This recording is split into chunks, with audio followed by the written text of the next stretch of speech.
അപ്പോൾ ഈ കൂത്ത് എന്ന് പറയുന്നത് പുരാതനമായിട്ട് ഒരു കലയാണ്, തോൽപ്പാവക്കൂത്ത്.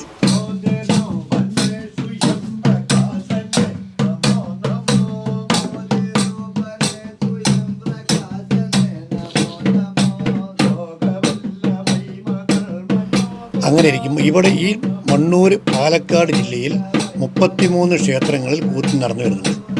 ആ 33 ക്ഷേത്രങ്ങളിൽ വെച്ച് ഏറ്റവും വലിയ ഒരു കൂത്തുമാടമാണ് ഈ മണ്ണൂർ ദേശത്ത് പാലക്കാടിൽ കൂത്തുമാടുള്ളത്.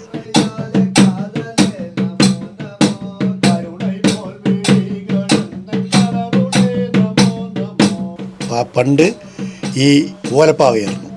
ഓല കൊണ്ടുണ്ടാക്കുന്ന പാവ കാരണം കൊണ്ട് അത് ഓല ഇങ്ങനെ പൊടിഞ്ഞ് പൊട്ടിപ്പോകണം.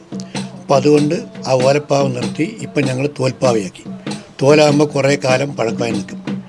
ഇപ്പോൾ എൻ്റെ കയ്യിലുള്ള പാവ 300 വർഷം പഴക്കം ചെന്ന ഒരു പാവകളാണ്.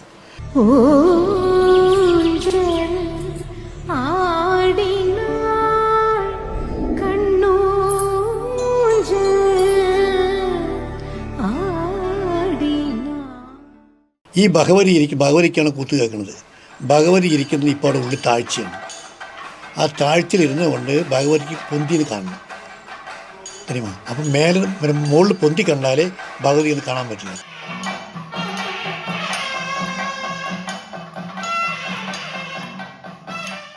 പണ്ട് ഈ ബ്രഹ്മാവ് സൃഷ്ടിക്കുന്ന ബ്രഹ്മാവിൻ്റെ ഒരു തോഴിയായിരിക്കുന്ന പെണ്ണ്, അവൾ ബ്രഹ്മാവിൻ്റെ ധനുസ് എന്ന് സൃഷ്ടിക്കുന്ന ഈ മന്ത്രവാദികളുടെ കയ്യിൽ വടിയുണ്ടാകും കണ്ടിട്ടുണ്ടോ? അതുപോലെ ബ്രഹ്മാവിൻ്റെ ഒരു വടിയുണ്ടായിരുന്നു. ഈ വടി ആ ഭണ്ഡാരത്തിന് മേലെ വെച്ചു. ഇന്ദ്രൻ പോയിട്ട് ഇതെങ്ങനെ സൃഷ്ടിക്കും എന്ന് ചോദിച്ചപ്പോൾ അവൾ തുറന്ന് കാണിച്ചു കൊടുത്തു. അപ്പോൾ ആരോ സൃഷ്ടിച്ചു. ബ്രഹ്മദേവൻ ചോദിച്ചിട്ട് ആരാ സൃഷ്ടിച്ചത് എന്ന് ചോദിച്ചപ്പോൾ ഞാനാ തുറന്നു കൊടുത്തു പറഞ്ഞു. നീ എപ്പോൾ ഇത് തുറന്നു കൊടുത്തോ നീ അന്ന് മുതൽ രാവണൻ്റെ ലങ്കയ്ക്ക് കാവലായി പോകണം. ലങ്കമഹാളിയായിട്ട് രാവണൻ്റെ ലങ്കയിൽ കാവലിരുന്നു. അപ്പോൾ അവൾ പറഞ്ഞു, നാഥ ഞാനത് അറിയാതെ ചെയ്ത് തെറ്റാണ്, എനിക്ക് മോക്ഷം തരണം എന്ന് പറഞ്ഞപ്പോൾ ത്രേതായുഗ കാലത്തിൽ സീതാന്വേഷണമായിട്ട് ഒരു ഹനുമാൻ അവിടെ വരും. അവൻ്റെ കയ്യിലുള്ള അടി കൊണ്ടാൽ നിനക്ക് എൻ്റെ അടുത്ത് വരാം. അങ്ങനെ ആ രംഗമഹാളി അടി കൊണ്ടതാണ് ഇപ്പോൾ പലയിടങ്ങളിലും ഭഗവതിയായിട്ടിരിക്കുന്നത്.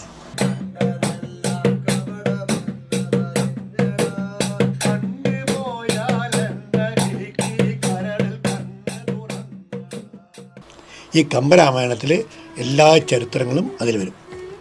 സകല ചരിത്രങ്ങളും ഈ ശ്രീരാമൻ്റെ ഗരുഡപ്പത്തിലിപ്പോൾ ആദ്യം ഇന്നിപ്പോൾ കാണിച്ചു സേതുബന്ധനം.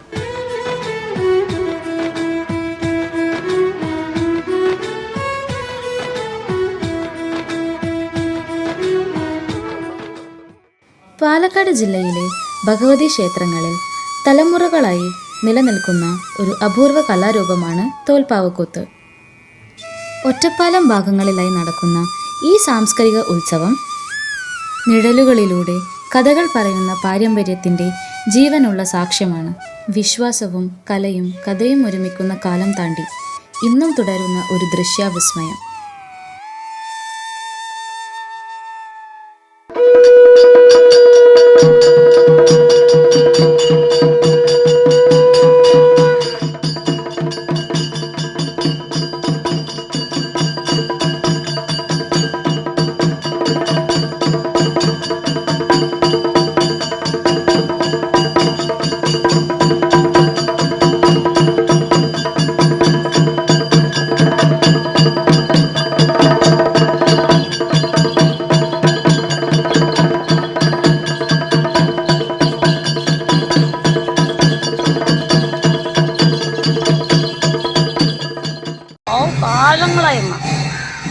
കാലങ്ങളായി വർഷങ്ങളായി 40-50 കൊല്ലമൊന്നുമല്ല, അതിന് മുൻപുണ്ട്.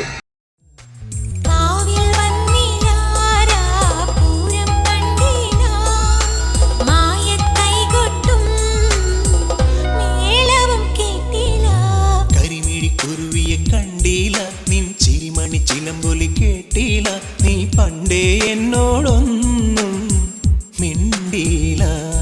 വിളക്കുകളുടെ പ്രാധാന്യം. തോൽപ്പാവക്കൂത്തിൽ വിളക്ക് വെളിച്ചം മാത്രമല്ല, അതാണ് കഥയുടെ ജീവൻ. തിരയ്ക്ക് പിന്നിൽ നിരനിരയായി നിലവിളക്കുകൾ തെളിയിക്കും. വൈദ്യുതി വിളക്കുകൾ ഉപയോഗിക്കാറില്ല. എണ്ണ വിളക്കിൻ്റെ പ്രകൃതി വെളിച്ചം മാത്രമാണ്.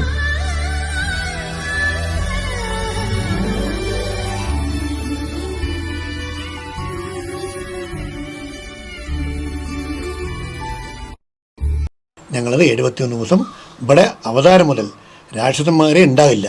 ഞങ്ങൾ പറയുമ്പോൾ രാക്ഷസന്മാർ ജനിക്കും. രാമൻ ജനിപ്പിച്ചു, അവൻ്റെ അച്ഛൻ ദശരഥൻ അവിടെ നിന്ന് കഥയെടുത്തു, അവർക്ക് ശ്രീരാമ പട്ടാഭിഷേകം കഴിഞ്ഞു. ഇവിടെ സുഖമായൊരു ആ പട്ടാഭിഷേകമാണ് ഇവിടുത്തെ വേല. പണ്ടൊക്കെ ഇവിടെ തോൽപ്പാവ് നിറയെ നടക്കുന്നുണ്ടായിരുന്നു. എല്ലാ ഭക്തരും നിറയെ വന്നിട്ടുണ്ടായിരുന്നു. പക്ഷേ ഇപ്പം നടക്കുന്നുണ്ട്. പക്ഷേ ആർക്കും അതിലുള്ള താല്പര്യം കാണാനില്ല. മുമ്പൊക്കെ അതിഗംഭീരമായിരുന്നു. എല്ലാവരും നിറയെ ആൾക്കാർ വന്ന് എല്ലാം കാണാനും അതിനുള്ള പ്രോത്സാഹനം ഉണ്ടായിരുന്നു. പക്ഷേ ഇപ്പോൾ ചിലപ്പോൾ നടക്കുന്നില്ല. നടന്നാലും പക്ഷേ ആൾക്കാർ കാണാൻ അത്ര താല്പര്യമില്ല. എല്ലാ അമ്പലങ്ങളിലും ക്ഷേത്രകലയെ ഞങ്ങൾ അഭിനയിച്ചു വരുന്നത്. കഴിഞ്ഞ ശേഷമേ ഭഗവതിക്കുള്ള കുതിരക്കളിയും ആനകളിയും എല്ലാം ഉണ്ടാകുള്ളൂ. ഇത്രയാണ് കൂത്തിനെ പറ്റിയുള്ള ഞങ്ങൾ പറയാനുള്ളത്. പിന്നെ ഈ സാമഗ്രികൾ എല്ലാം മണി കാണിച്ചു തന്നില്ലേ? കുടമണി, ചെണ്ട, ഈ തിരശ്ശീല, മുള്ള്, വിളക്ക്, പിന്നെ എന്താ തൂക്കുവിളക്ക്, ഇതെല്ലാം ഉണ്ടെങ്കിലേ കൂത്ത് തുടങ്ങാനുള്ള സമയം ഉണ്ടാകുള്ളൂ. ചുരുങ്ങിയത് ഇത് 48 അടി നീളം വേണം. ഈ മാടം 10 അടി വീതി വേണം. ഈ തട്ട് വേണം. ഇങ്ങനെയൊക്കെ ഉണ്ടായാൽ സൗണ്ട് ക്ലിയർ ആക്കി കിട്ടുള്ളൂ. അതിന് വേണ്ടിയാണ് ഇത്രയും ചെയ്തു വെച്ചിരിക്കുന്നത്. അതാണ് ഈ കൂത്തിനെ പറ്റിയുള്ളത് ചുരുക്കമായിട്ടുള്ള പറയാനുള്ളത്.